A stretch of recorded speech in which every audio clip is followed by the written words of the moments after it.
Alan. And I'm Lauren, and this is Lewis. He has a metabolic disorder called HCU.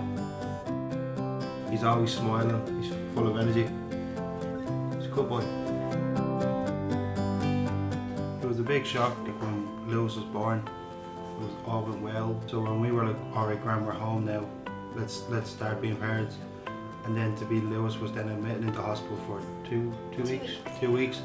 So it was just kind of like a 14-day period where we were kind of like, what's going on here? Because we obviously didn't know about HCU. We were shocked. There's two main aspects that really people commonly struggle with, and that would be taking their protein substitute or managing trying to adhere to the number of exchanges that they're on. And both of those two things are really difficult, and it's something that we understand is hard. So it was definitely a learning curve. It just kind of takes a few weeks to learn about HCU and the diet and everything that's new. The protein substitute is going to seem impossible, but stick at it. Patients often report struggling with their diet to us, which is really understandable considering it's a diet that they have to adhere to all of their life. So there's no such thing as a low protein holiday. What I would encourage them to do is let us know, and we'll try and speak with them and see what specific pinpoint it is that is causing them some trouble. We'll try and come up with some suggestions or some ideas for them to see if there is something that may be a little bit new or something else that they can try. Some patients have found that actually speaking to other patients so that they can meet up and that they can discuss things can sometimes help for as well.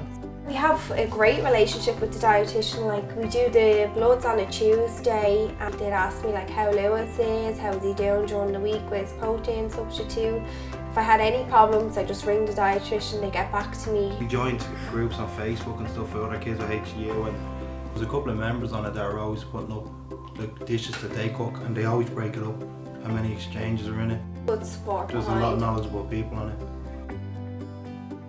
Because we were so young, we were kind of under, like we were thinking, oh, what's he going to do when he goes to parties and stuff. Like we weren't looking. Our skill. Like we weren't looking like further in line. Like now, like we have his bread, we have his cheese, we have pizza. We've got nearly just everything that we have. We've got a substitute for him.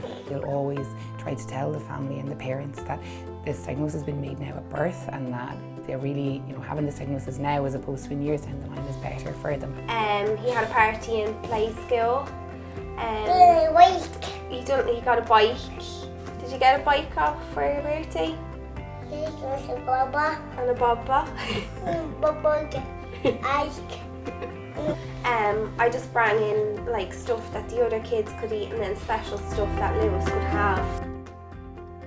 Just take it day by day. Like, Lewis is happy, he's healthy, he sticks to the diet, so we have no worries,